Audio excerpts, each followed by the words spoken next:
couple of weeks ago, we talked about one of the smallest countries on the Discworld. Today, we're going to talk about one of the most mysterious. For the longest time, this country was mostly unknown. Rumors about its wealth and inventions were very widespread. The Agatean Empire, also known as the Counterweight Continent, has kept away from contacting the rest of the Discworld. I'm Ollamh, and welcome to Geek Trivia.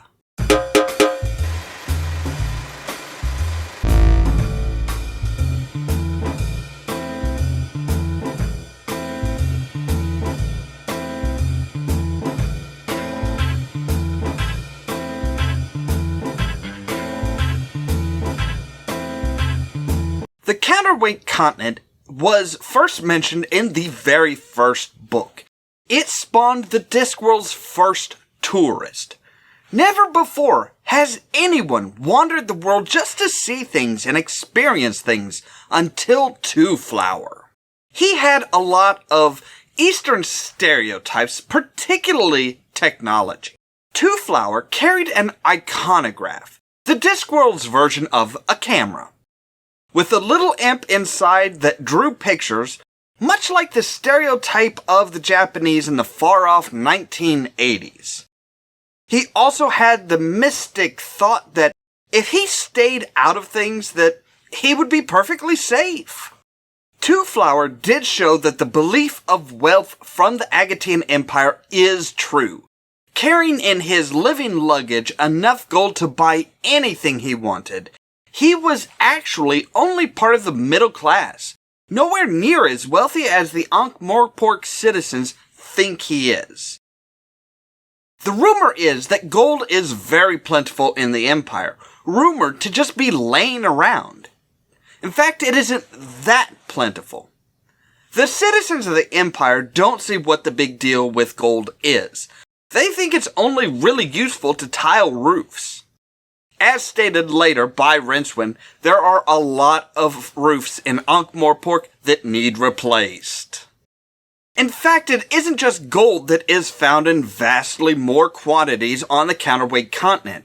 The living luggage that Two-Flower has is made of sapient pear tree wood. In the rest of the Discworld, one is very lucky to find enough to make a staff of the stuff. But in the Agatean Empire, there are quite a few traveling bags made from it. There is enough that even a rather low-wage insurance claims adjuster can have his very own, albeit extremely violent, luggage. Sapient pear tree items can walk, act, and even seem to have a life of their own. Not that Ankh-Morpork can't improve on the idea, the luggage winds up starting a family while home, and has learned to have children in a more human fashion, though nobody's quite sure how that works. As a point of interest, they have moved away from the use of coins for their main currency and use paper currency. The idea is ludicrous for Rincewind, who realizes that the forgers and criminals that populate Ankh-Morpork could make copies at least as good as the original, and probably much better.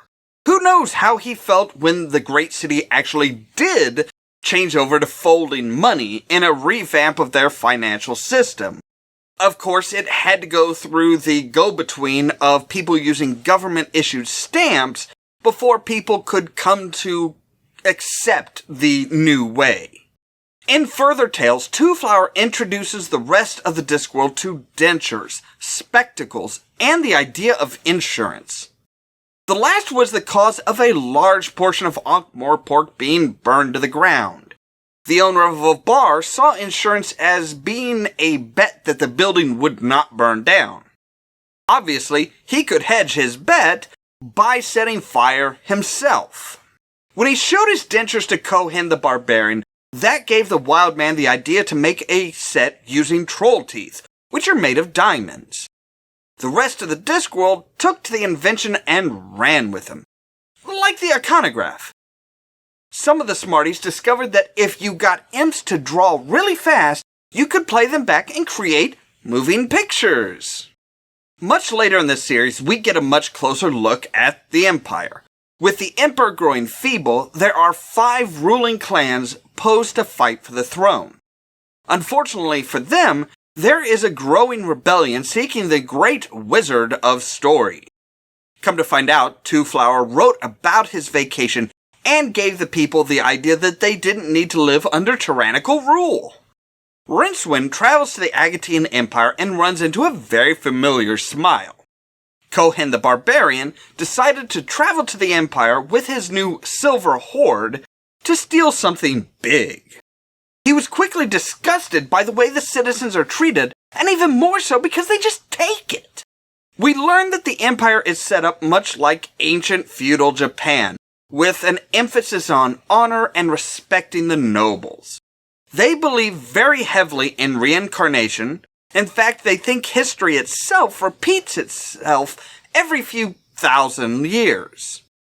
They believe that Rincewind is the great wizard from the forming of the current empire, and that he will guide the Red Army to victory. The rebellion going on currently names themselves the Red Army, though fighters they are not. In fact, they are mostly children and unused to rebellion that they think fighting back is sticking up posters saying, "May something unpleasant happen when convenient." Apparently, the belief of the land holds true. With a little divine intervention, and the one-eyed barbarian does become emperor. He even has the help of the great wizard who rises and controls an army of terracotta golems. Thus, history repeats itself, and Cohen the Barbarian becomes emperor and succeeds in stealing the most precious item in the empire itself. We meet up towards the end with Two-Flower, and realize that the 2 influential ladies of the rebellion are in fact his daughters. Rincewind realizes that one daughter takes after her father, and has her head in the clouds, while the other must take after her mother, who had to have been a remarkable woman. Much later, we find out that Cohen is not really ready to retire as emperor, and decides with the help of the alchemists of the empire to return fire to the gods and blow up their home. Again, this shows how smart and inventive the Agateans can be. The land is surrounded by a wall, which is there to keep the ghosts that inhabit the rest of the Discworld at bay. They also have competitive exams to get governmental positions. Instead of testing how smart each candidate is, though, they must do things like write poems on a certain related subject and prove they are cultured. Obviously, while they do invent things, they do not actually create well-working items. So that is all the time we have for the very eastern land of the Agatean Empire. What do you think of the strange far-off land? Let us know in the comments below, or shoot us a tweet, or a Facebook post. We always love to hear what you have to say. As always, thank you very much for watching. And stay tuned for more from Ollamh Productions. Cheerio! I do too.